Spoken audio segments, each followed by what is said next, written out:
Pues lo primero que hice fue preguntarle, fue decirle, oye, ¿tú estás de acuerdo con que yo coja y tire para adelante el proyecto? Porque comprendo que a lo mejor tú no quieres que salgan estas fotos en un ámbito más abierto.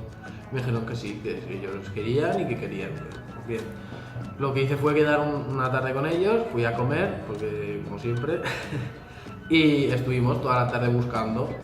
Hay fotos, claro, de la guerra y aquí hay fotos de la guerra. En la foto de la chiquilla de una señora que hay aquí, Exacto. que luego pone 1939, 1940. Este pequeño museo de lo largo de la vida de la persona en el que puede observar tanto los tres ámbitos que se han comentado, la infancia, la adolescencia y ya la etapa más adulta. Puede ir explicando cosas sobre esas etapas suyas a la familia y hacer un proceso mental que también le pueda ayudar. Y creo que es muy bonito y muy emotivo. Yo opino igual que mi compañera, en plan, es muy bonito para la familia, ya que te hace recordar en plan tu infancia y todos los momentos que has pasado. Hoy, que es el cumpleaños de mi abuela, pues estaba pensando y pues puede ser bonito pues recolectar fotos de nosotras y hacer como un montaje, regalo. Sí. Y lo de las preguntas, pues sí que puede ser algo concreto y una respuesta concreta, pero realmente ya no es la respuesta de esa pregunta, sino todo lo que viene a continuación, que es una charla con esa persona, que te explique.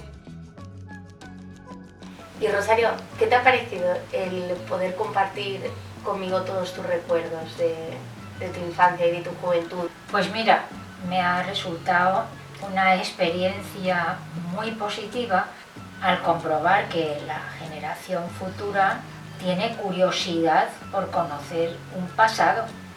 La verdad que sí, que ha sido un verdadero placer y es muy bonito también para mí el poder conocer tus experiencias y ver cómo has movido tanto sentimiento al recordar y sacar todas esas fotografías.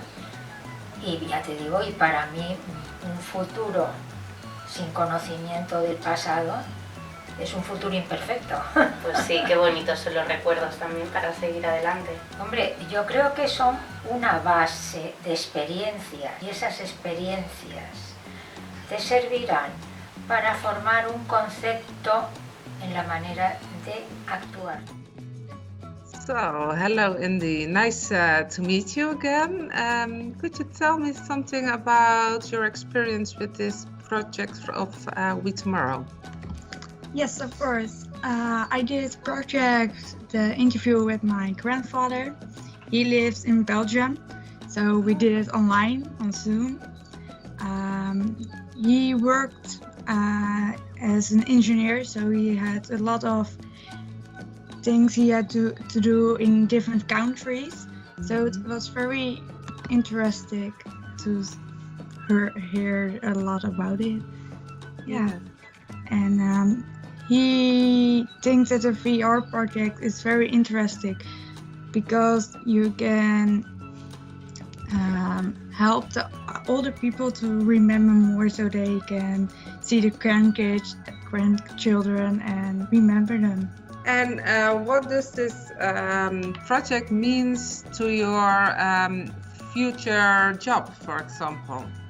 I think it's gonna be very handy because in my internship now I work with older people, and sometimes you have to talk about the past, and I think if you have something like that, it's very helpful for them.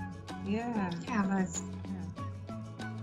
Vous dire quelle signification ça a pour vous de reparcourir ces photos? Oui, Si c'est pas non. Comme ça, un peu. Oui. Il y a un peu de, je sais pas, un peu de nostalgie quand même par rapport à justement aux personnes qui sont décédées. Un peu de nostalgie. Dans le 19e. Oui, dans le 19e. Et à la fois aussi, c'est intéressant de voir un peu le cheminement sur des années. Je trouve ça intéressant.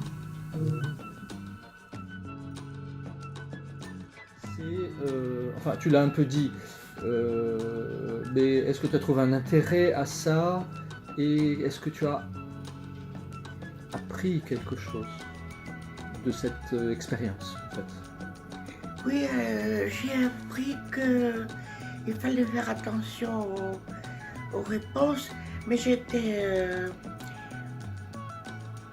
mal orientée au départ puisque on n'était pas sur la même longueur d'onde. Je n'aurais pas répondu tout à fait la même chose à toutes les questions. J'ai appris, oui, que je pouvais personnellement en tirer une leçon qui consistait à me remémorer chaque époque de ma vie pour l'approfondir. Ce sont des étapes, effectivement, au cours de toute mon histoire de vie, en tant que salarié déjà, travailleur, où je travaillais moi-même, et puis en tant que, je dirais, syndicaliste, parce que je me suis impliqué dans le syndicat pour pouvoir réaliser un petit peu ce que vous disiez tout à l'heure, essayer de tendre la main, aider les autres, etc. Et puis, je me suis donc aussi investi dans une société qui fait que du social. En quelle année avez-vous construit ce bateau? Bien, ça remonte à 1979. Il se trouve que j'avais avant un autre bateau qui était en aluminium aussi comme ça, qui était un plan de Finot. Et c'était le numéro 1 d'une série, qui était les Brises de mer. Et alors il faisait 9,30 m de long. Et je l'ai descendu. Il a été construit dans la région parisienne. Je l'ai descendu au Havre. Et du Havre, eh bien, je suis parti avec un copain.